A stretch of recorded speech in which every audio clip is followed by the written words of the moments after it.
అందరికీ నమస్కారం. నేను 2 days బ్యాక్ వచ్చి పూల రంగుల పిక్చర్కి వెళ్దాం అందరూ చెప్పారు. సునీల్ గారు వచ్చి చాలా కష్టపడి చేశారు. నేను చెన్నైలో ఉన్నప్పుడు కూడా అక్కడ ఉన్న పేపర్స్లో కూడా కొంచెం పూల రంగుల పిక్చర్ గురించి రాశారు. మెయిన్గా సునీల్ గారి గురించి 6 pack చేసి ఆంధ్రానే దుమ్ము దులిపే సునీల్ గారిని టైటిల్ అలా రాశారు. సరే నేను పిక్చర్ చూడాలనుకున్నాను. తర్వాత ఇక్కడ హైదరాబాద్ వచ్చిన వెంటనే సరే పిక్చర్ అందరు చాలా బాగా చేశారు, చాలా కష్టపడారు అనుకుని మాట్లాడుకున్నారు. సరే వెళ్ళి పిక్చర్ చూద్దాను, పిక్చర్ వెళ్ళి చూశాను. ఆ పిక్చర్ చూసి స్టార్టింగ్ నుంచి ఆ ఎండ్ దాకా నేను అలా ఫ్రీజ్ అయిపోయాను నేను. ఎందుకంటే థియేటర్ లోపల పిక్చర్కి వెళ్ళే లోపల ఒక ట్రైలర్ ఒకటి చూశాను. ఆ ట్రైలర్లో ఏంటంటే సునీల్ గారు బ్యాక్ షాట్ ఒకటి వేశారు. ఆ బ్యాక్ షాట్ ఏంటంటే ఏదో ఇంగ్లీష్ పిక్చర్ షాట్ లాగా ఒక మనిషి సునీల్ గారికి తెలుసు మాస్లో చేశారు. నాగార్జున బాబు పక్కన బ్రదర్ క్యారెక్టర్ చేసాం. మనందరూ ఇలా చూసిన సునీల్ని సడన్గా బ్యాక్ షాట్ సునీల్దేనా లేదా సీజీ ఏదైనా ఉందా వేరే నాకు మిగతా వాళ్ళలాగా నాకు కూడా అలా డౌట్ వచ్చింది. పిక్చర్ చూసిన ప్రతి షాట్కి టీషర్ట్ మీది గుర్తు వెళ్తుంది. ఈ 6 packs లోపల ఎలా ఉంటుంది కథ ఒక సైడ్ మైండ్లో వెళ్తూనే ఉన్నా నవ్వుతూనే ఉన్నా కూడా లోపల ఒళ్ళు ఎలా ఉంటుంది వెయిటింగ్. నేనే ఎప్పుడు ఓపెన్ చేస్తాను, ఒక ఇంట్రోల్ బ్లాక్లో ఓపెన్ చేస్తాను, అప్ప ఇప్పుడు లేదు. తర్వాత క్లైమాక్స్ ఓపెన్ చేసిన వెంటనే నేను థియేటర్లో క్లాప్స్ నేనే విజిల్ కొట్టానండి. ఎందుకంటే ఒక మనిషి వచ్చి ఇంత కష్టపడే వాళ్ళని మనం చూసాం, కానీ ఇది చాలా కష్టం అండి. అన్నీ ఉన్న వాళ్ళకి అన్నీ ఉన్న వాళ్ళు పైకి రావటం, ఏది లేది వాళ్ళు పైకి రావటం అన్నది వేరు, అది కూడా కష్టమే. అది ఎలాగంటే బ్యాక్గ్రౌండ్ లేకుండా ఒక మనిషి మనకి ఎవరు లేరు మనం పైకి రావాలి అని మన కష్టపడి వచ్చే వాళ్ళందరూ ఒక కేటగిరీ అండి, అది రావచ్చు. అది ఓన్లీ బ్యాక్గ్రౌండ్ మాత్రమే. ఈయన బ్యాక్గ్రౌండ్ తోటి కష్టపడటం ఒకటి, ఆయన ఒళ్ళుని ఆయనే కష్టపడటం ఇంకొక కష్టం, చాలా కష్టం అది. ఎందుకంటే ఒళ్ళు వచ్చి ఇంత పొట్ట పెట్టుకుని ఫస్ట్ అలా ఉండి ఒక్క మనిషిని మనం ఏమార్చుకోవటం అన్నది చాలా చాలా చాలా కష్టం అండి. నేను కొన్ని ఈ ఆన్మీక బుక్లని చదివి ఉన్నాను. దాంట్లో మిగతా వాళ్ళు ఏమార్చటం కన్నా మనల్ని ఏమార్చుకోవటమే బెస్ట్ అన్నారంట. అది ఏమార్చుకుంటే మనం లైఫ్లో అన్నీ సాధించవచ్చు అన్న. ఎందుకంటే ఫుడ్లో, తర్వాత మన బిహేవియర్లో మనం ఏమార్చుకోవాలంట. అలాగే సునీల్ గారు ఇంత ఒళ్ళు పెట్టుకొని ఇంత ఇది చేశారంటే అది ఆయన ఎంత ఏమార్చుకున్నారో. నిన్న మాట్లాడుతున్నప్పుడు సునీల్ గారు ఒక మాట చెప్పారు, అందరూ గెలుపులో సంతోషం ఉంటుందని అనుకున్నారు మా సార్, కానీ కష్టంలోనే సంతోషం ఉంది నేను తెలుసుకున్నాను అన్నారు. సో సునీల్ గారు వీళ్ళందరూ నా పాయింట్ ఆఫ్ వ్యూ పిక్చర్ చూసేప్పుడు ఎలా తెలిసిందంటే నాకు మిగతా వాళ్ళు దారిలో వెళ్ళే మనిషి కాదు ఇలాంటి కష్టపడే వాళ్ళు, వీళ్ళు దారిలో మిగతా వాళ్ళు ఫాలో చేసేలాగా సునీల్ గారు ఇప్పుడు ఎగ్జాంపుల్ అయ్యారు. అది చాలా కష్టం అండి. మిగతా వాళ్ళ దారిలో వెళ్ళటం అంటే ఇది అడ్వైట్గా చెప్తున్నాను, ఎవరు మా దారిలో లేదు అలా కాదు.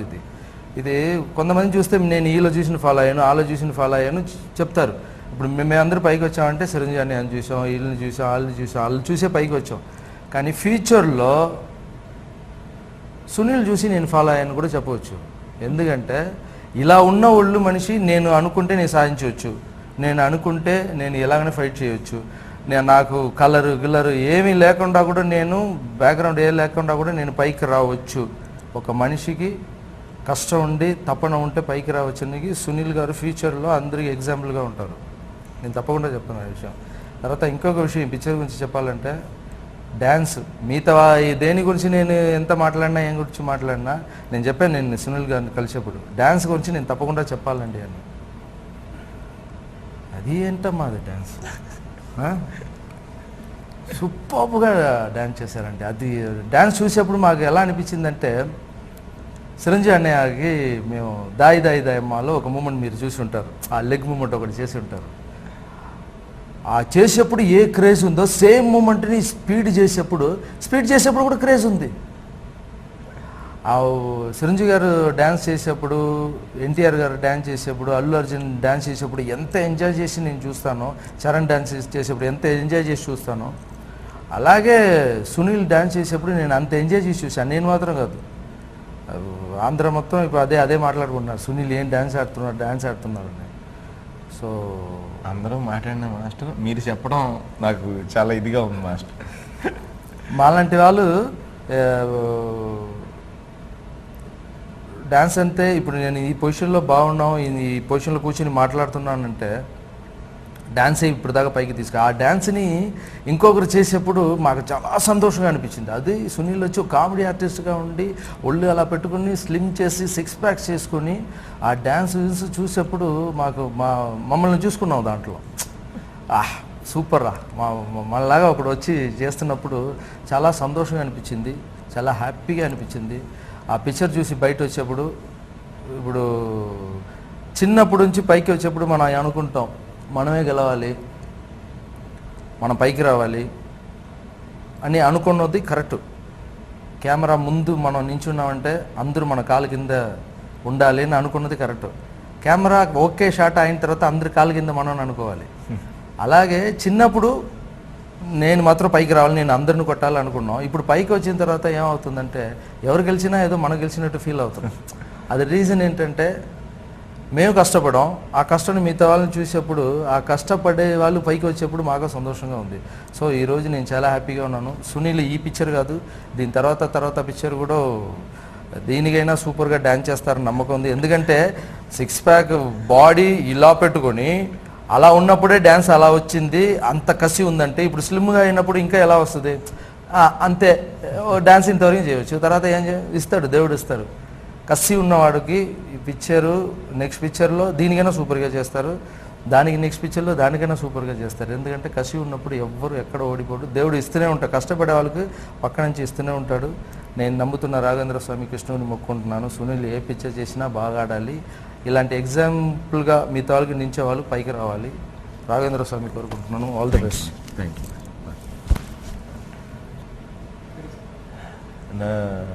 నేను అప్పుడు దాకా కామెడీ క్యారెక్టర్లు చేస్తూ ఉండేవాడినండి.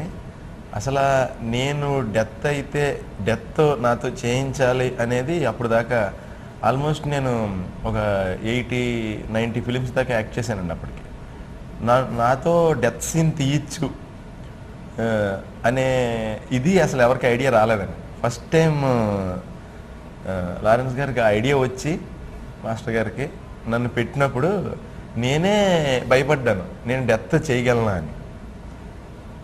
తీరా క్యారెక్టర్ చేసేటప్పుడే అసలు ఎలా అంటే, అరే వీడిని చీమ కుట్టినా అన్న ఊరుకోడు అనేలాగా చేయించారండి నాతో ఫస్ట్ నుంచే. అసలు నాకు చీమ కుట్టినా నాగార్జున గారు మాసలో అంటే తట్టుకోలేరు అన్నమాట, అంత ప్రాణం నేనంటే. అలా ఫస్ట్ నుంచే ఇది ఇచ్చి చేయించారండి. ఇప్పటిదాకా కూడా మళ్ళీ నా లైఫ్లో నేను డెత్ ఉన్న క్యారెక్టర్ చేయలేదు, మళ్ళీ నేను చేసినా అంత మంచి క్యారెక్టర్ రాదండి. ఫస్ట్ టైం నేను ఆ కిక్ చూశానండి, నా మీద నాకే జాలేసింది అన్నమాట విలన్ చంపే ముందు. అదొకటి. మాస్టర్ నాకు కూడా అండి ఎలా అంటే, ఇప్పుడు చిరంజీవి గారిని చూసి డ్యాన్సుల్లో ఎంత కిక్ ఫీల్ అవుతామో, మాస్టర్ని చూసి నెక్స్ట్ మళ్ళీ ఈయనకి అదే ఇన్స్పిరేషను. సేమ్ అందరం కూడా ఒకరిని చూసి ఇన్స్పిరేషన్తో ఇక్కడికి వచ్చి మాస్టర్తో నేను అడిగామండి, సార్ నాకు ఒక్క సాంగ్ ఎప్పుడన్నా చేసి పెడతారంటే ఈయనే గుర్తుపెట్టుకుని మర్యాదరామ్ అన్న సినిమా ముందు ఫంక్షన్లో మన 70 years ఫంక్షన్ జరిగింది కదండి. అప్పుడు ఆ ఫంక్షన్లో ఈయనే వచ్చి నీకు నేను చేసి పెడతాను అన్నాను కదా సునీల్, నేను ఎనీ టైం నీకు సాంగ్ చేసి పెడతానన్నారు. ఆ మాట చాలు సార్, ఇప్పుడు మీరు డైరెక్షన్ చేస్తున్నా ఇంత పెద్ద డైరెక్టర్ అయినా సరే మీరు అభిమానంతో ఆ మాట అన్నారు కదా సార్. అంటే మనం ఆప్షన్స్లో ఎక్కడన్నా ఉన్నా మనకి ఆటోమేటిక్గా తెలిసిపోతుందండి ఎవరు మనకి ఏమన్నారు అనేది. దాంతో ఎప్పుడు వాళ్ళ గురించి టాపిక్ వచ్చినా తెలియకుండా రిలీఫ్ ఉంటుంది మనకి. ఎలా అంటే వచ్చారా మాస్టర్ ఎక్కడున్నారని, అంటే ఆ పాజిటివ్ వైబ్రేషన్. అంటే మనం ఏదైతే ఇస్తామో అదే వెనక్కి వడ్డీతో వస్తుంది అని నమ్మేవాళ్ళు నేను ఒక్కడినండి. నేను మంచి పాజిటివ్గా ఉంటే నాకు పాజిటివే 100% వస్తుందండి. ఈ రోజున థియేటర్లో సినిమా చూసి అందరూ "ఆ, చాలా బాగుంది, చాలా బాగా కష్టపడ్డాడు." అంటే ఒక సినిమాని కష్టపడ్డాడు, బాగుంది, బాగుండాలి ఇతను అంటే చాలామందికి ఇన్స్పిరేషన్ అవ్వాలనుకున్నానండి. నేను చాలామంది కోచ్ల చుట్టూ తిరిగానండి, చాలా డబ్బులు స్పెండ్ చేశాను, అన్నీ తిరిగి ఒక డెసిషన్ తీసుకున్నానండి. నాకు కరెక్ట్గా ఆ తర్వాత నాకు ఒకటే ఫీలింగ్ అండి, నేను కరెక్ట్ అంటే నాకు కరెక్ట్ పీపులే తగులుతారు. ముందు నేను మంచిగా ఉంటే నేను ఏమైతే నాకు అదే వస్తుంది అని నేను నమ్మేవాళ్ళు నేను ఒకడిని. మాస్టర్ కూడా సేమ్. అది ఇంటరాక్ట్ అయిన తర్వాత నాకు ఇంకా ఇంకా ఇంకా తెలుసుకున్నాను అనమాట అండి. అలా ఉండి కూడా నాకు ఆ మాట అన్నారు. అది కాకుండా నేను జనరల్గా ఏ సినిమా చూసినప్పుడు అంత ఎగ్జైటింగ్గా మాట్లాడలేదండి. ఆల్మోస్ట్ కాంచన్ గురించి నేను 45 minutes నన్ను ఎవరు అడగలేదు, నన్ను మాస్టర్ అడగలేదు కాంచన్ గురించి చూసావా చెప్తారని ఎవరు వీళ్ళ తరపున ఎవరు అడగలేదండి. నేనే ఫోన్ చేసి కాంచన్ గురించి నేను చెప్పాలండి థియేటర్లో. నేను మామూలుగా ఉంటుందే భయపడటం అంటే మనం చాలా ఇంగ్లీష్ సినిమాలు చూసాం, మన ఊర్లో చాలా చూసాం, ఇక్కడికి వచ్చిన చాలా డైలీ ఓ DVD చూస్తుంటాను. భయపడటం అంటే అలాగే ఉంటుందిలే, పెద్ద ఏం భయం వేస్తుంది ఏంటి అనుకున్నాను. థియేటర్లోకి వెడితేనంటే నిజంగా ఆల్మోస్ట్ జనరల్గానే మనకి ఒక్క నిమిషం ఇలా పక్క తిప్పుకుందాం అనే ఫేస్ రాదండి. ఇప్పుడు అక్కడ సినిమా వస్తుంటే కనపడుతోంది కాంచన్లో అనగానే ఇలా చూడటం, పక్కళ్ళు ఇంకా ఇలా చూడటం, మళ్ళీ దొరికేస్తామని. నేను రవితేజ్ గారు అందరం చూసామండి సినిమా. షాక్ మేము సినిమా చూసి. అంటే ఈ స్టేజ్లో ఉండి ఇంత పెద్ద ఆయన అయిన తర్వాత కూడా కష్టపడినోడు ఎవడన్నా ముందుకు వస్తే ఇమ్మీడియట్గా అంటే భుజం మీద చేసి సపోర్ట్ చేసే వాళ్ళలో ఫస్ట్ ఉంటారు. ఈ సినిమా సాంగులు చూసిన అందులో ఎవరు కష్టపడ్డారు, ఎవరు పూర్ పీపుల్ అంటే ఒక 10 మందికి చెయ్యాలి అనే ఆలోచనే చాలా గొప్పది కదండి. ఎందుకంటే మనిషికి జంతువుకి మనిషికి అదే కదండి తేడా. మనం పెద్ద అని చెప్పారు, అన్ని జంతువులు అట్ల పని అవి కరెక్ట్గా చేస్తున్నాయంట, మనిషి మట్టికి మనిషి పని చేయకుండా అన్ని జంతువుల పనులు చేస్తున్నాడంట. సో నేను హ్యూమన్ అవుదాం అనుకుంటున్నానండి. అలాగే మాస్టర్ని చూసినప్పుడు ఇంకొంచెం ఏమంటే ఎక్స్ట్రా ఎనర్జీ వస్తుందన్నమాట. అరే మనం కాదే, ఇంకా చాలా పాజిటివ్గా ఉండేవాళ్ళు ఉన్నారే, మనం ఇంకా ఎదగాలి అనే ఫీలింగ్ వస్తుందండి. నిజంగా అందరూ డ్యాన్స్ గురించి అంటాం వేరండి, మాస్టర్ అంటాం వేరు. చాలా చాలా హ్యాపీగా ఉంది మాస్టర్ నిజంగా. Thank you. చాలా చాలా సంతోషం. ఇది మన సునీల్ నిన్ను పొగడటం వల్ల నేను చాలా హ్యాపీగా వస్తుంది, నాకు చాలా హ్యాపీగా ఉంది. నిన్ను పొగిడితే నిన్ను నేను చూసుకుంటున్నా. నెక్స్ట్ అయినా సునీల్ పిక్చర్ పూజ చేశానంటే నా పిక్చర్ పూజ చేశారంటే నాకు ఫీలింగ్ అలా వస్తుంది. అలాగే నాకు మాత్రం కాదు, అందరికీ. నేను ఇండస్ట్రీలో మాట్లాడుతున్నాను కదా, ప్రభాస్ గారు కూడా నిన్న షూటింగ్ స్పాట్లో ఈ ఫైట్ గురించి కష్టపడారండి. అదేంటండి కష్టం, ఇది మనిషి కష్టపడవచ్చు కానీ ఇదేంటండి కష్టం. అందరూ దీని గురించి పాజిటివ్గానే మాట్లాడుతున్నారు సార్. అదే నువ్వు చెప్పాక చూడు, పాజిటివ్గా మనం అనుకుంటే అన్నీ పాజిటివ్గానే వస్తాయి.